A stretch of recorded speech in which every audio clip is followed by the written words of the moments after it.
समाजवादी हरगिज नहीं चाहती कि आपकी आवाज उत्तर प्रदेश की विधानसभा में जाए। समाजवादी पार्टी ये चाहती है कि आप उनके कैदी बनकर रहे, उनके मोहताज बनकर रहे। मोदी और योगी का डर दिलाकर आपसे वोट हासिल करना चाहते हैं। मैं आपको फिर से कह रहा हूं, आपने 14, 17 और 19 में जो गलती की उसको दोबारा मत दोहराइए। खुदा के लिए उसको मत दोहराइए। समाजवादी पार्टी एक मंसूबाबंद तरीके से अल्पसंख्यक समाज, मुसलमानों की पॉलिटिकल लीडरशिप को दबा नहीं रही है, खत्म कर रही है जमीन से, खत्म कर रही है जमीन से। मेरी इस बात को याद रखिए आप। मेरा उत्तर प्रदेश को आने का मकसद ये नहीं है कि मैं अपनी मकबूलियत में इजाफा करूं या अपने ताईद में आपकी जबान से नारे सुनाऊं। मेरा आने का मकसद यह है कि आपकी सफों से एक जमीन से नेता पैदा हो जो 1 साल 2 साल नहीं बल्कि 25-30 साल तक आपका खादिम बनकर खिदमत कर सके।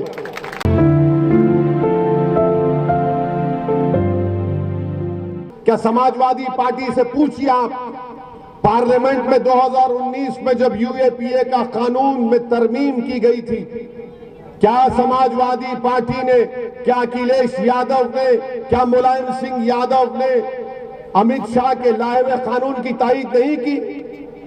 और वो कानून क्या कहता है कि दिल्ली में बैठा हुआ एक इंस्पेक्टर इलाहाबाद में फरहान नामी एक शख्स को टेररिस्ट घोषित कर सकता है।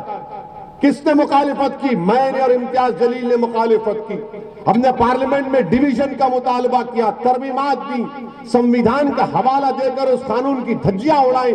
आज उसी यूएपीए कानून के तहत भारत के मुख्तलिफ जेलों में नौजवान अपनी जवानी को बर्बाद कर रहा है, क्योंकि यूएपीए के कानून में समाजवादी पार्टी ने तायीद की। ट्रिपल तलाक का 3-3 मरतबा कानून लाया गया, 3-3 मरतबा कानून लाया गया। अखिलेश यादव की तकरीर उठाकर सुनो, जब ट्रिपल तलाक के कानून पर बहस हो रही थी तो अखिलेश यादव ने कहा कि मैंने आगरा से लखनऊ हाईवे बनाई। कानून ट्रिपल तलाक का है और अखिलेश यादव बात कर रहे रोड की। इनकी जबान से लफ्ज मुसलमान कब सुना आपने अखिलेश की जबान से? बताइए आप क्यों नहीं बोलते? इसलिए नहीं बोलते, डरते। किस बात का डर? क्या आप बराबर नहीं है? मुझे बताइए कि आप बराबर नहीं है अखिलेश यादव के? आप नहीं है बराबर उनके? जब बराबर है तो नाम क्यों नहीं लिया जाता? नाम लिया जाना चाहिए। और समाजवादी पार्टी 2012 से 17 तक आपने अखिलेश को मुख्यमंत्री बनाया। मेरे अजीज दोस्तों और बुजुर्गों, क्या आजादी के बाद पार्टीशन के बाद 50,000 लोग मुजफ्फरनगर में अपने घरों से बेघर हो गए? कौन जिम्मेदार था?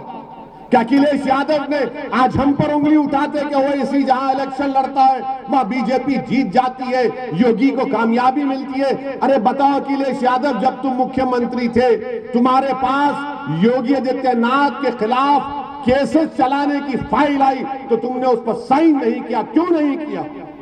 याद रखिए, अखिलेश यादव और योगी आदित्यनाथ ये राम और श्याम की जोड़ी है, एक सिक्के के दो रुख है। मेरी इस बात को ज़हन नशीन कर लीजिए।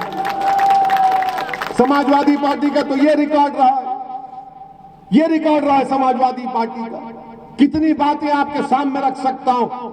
मकसद एक ही है कि आपका नेता बने, उस समाज का बने जिसको दबाया जा रहा है, कुचला जा रहा है, उस समाज का नेता बने जिससे इंसाफ नहीं हो रहा है। आज मुझ पर इल्जाम लगाया जाता कि मैं ध्रुवीकरण की राजनीति करता हूं। बताओ, अगर मेरी बात सच है, मैं चैलेंज के साथ कह रहा हूं कि समाजवादी पार्टी के दल्ले होंगे यहां पर। सुनो मेरी बात कान से खोलकर, तुम जाकर खौम के नाम पर वोट का मुतालबा करते हो ना, तो बताओ आज उत्तर प्रदेश में सबसे कम ग्रेजुएट मुसलमान क्यों हैं? आज उत्तर प्रदेश में सबसे ज्यादा बच्चे और बच्चियां स्कूल के बाहर मुसलमान क्यों हैं? आज उत्तर प्रदेश में सबसे कम 2 एकड़ जमीन अल्पसंख्यक समाज मुसलमान के पास क्यों है? आज सबसे कम पढ़े लिखे बच्चे और बच्चियां मुसलमान क्यों है? इसका जिम्मेदार ओवैसी है। 2012-17 में समाजवादी ने यह वादा किया था कि अल्पसंख्यक समाज मुसलमानों को रिजर्वेशन मिलेगा।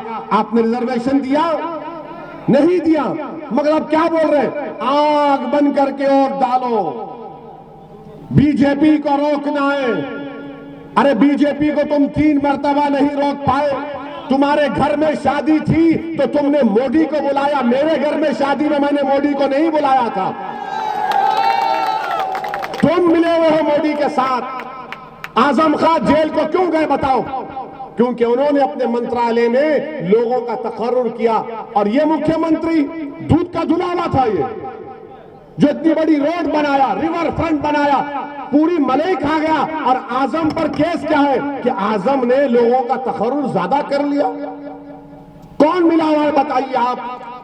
मेरे अजीज दोस्तों और बुजुर्गों, भारत की राजनीति की, सियासत की तल्ख हकीकत यह है कि अगर आपके पास आपका नेता नहीं होगा, आपकी आवाज को नहीं सुना जाएगा। मेरे अजीज दोस्तों और बुजुर्गों, मेरी इज्जतदार माँ और बहनों, आपका बेहद शुक्रिया कि आपने इस इंतखाबी जलसे में शिरकत की।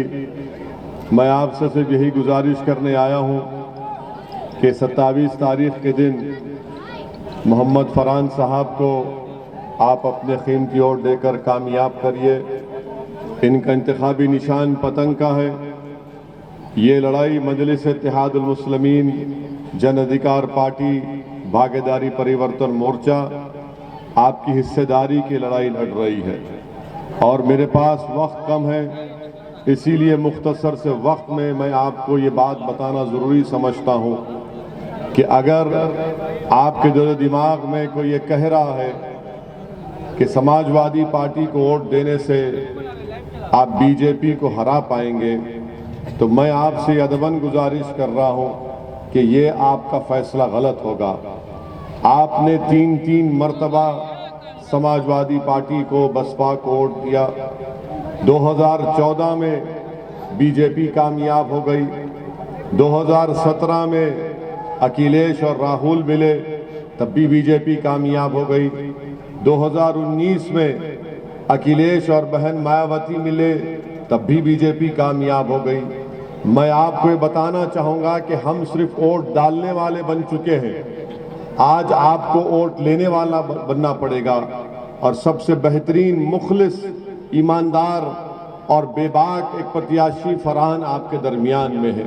और मुझे यकीन है कि आज आप यहाँ से इनको कामयाब करेंगे तो ये जब उत्तर प्रदेश की विधानसभा में जाएंगे तो वो गूंगे, अंधे, बहरे बनकर नहीं बैठेंगे। वो किसी अखिलेश यादव या बहन मायावती के हुक्म के मोहताज नहीं रहेंगे। ये आपको अपना नेता बनाना है। आपकी सफ़ों से याद रखिए मेरी इस बात को। मेरी जिंदगी कोई अहम नहीं है। हम सब इस दुनिया में आए, आज नहीं तो कल चले जाएंगे, मगर क्या काम करके जाएंगे आप? क्या समाजवादी पार्टी में आपकी कोई अहमियत है? क्या समाजवादी पार्टी में आपकी वोट की अहमियत है? हरगिज नहीं है। खुद समाजवादी पार्टी के एक उनके करीबी साथी ने मीडिया के सामने कहा कि अखिलेश यादव ने अपने पार्टी के 45% मुस्लिम नेताओं का टिकट काट दिया, इसलिए कि मुसलमान एक नशे में है। आप बताइए कौन सा नशा है?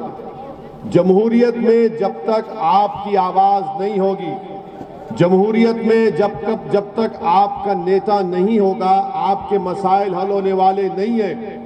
और अगर कोई समाजवादी का कहेगा कि अगर ओवैसी के पार्टी के 8-10 जीत जाएंगे तो क्या होगा, मैं उनको जवाब देकर कह रहा हूं कि भारत की पार्लियामेंट में जो देश की सबसे बड़ी पंचायत है, 540 की ऐवान में अगर 2 दीवाने खड़े हो जाते तो 300 बीजेपी के खड़े होकर ओवैसी का इस्तकबाल करते हैं पार्लियामेंट में। ये मिजाज आप दे सकते यहां पर। आप फरहान को कामयाब करिए 400 की विधानसभा में, ये इंशाअल्लाह ये ईमानदार और बेबाक सब पर भारी पड़ जाएगा।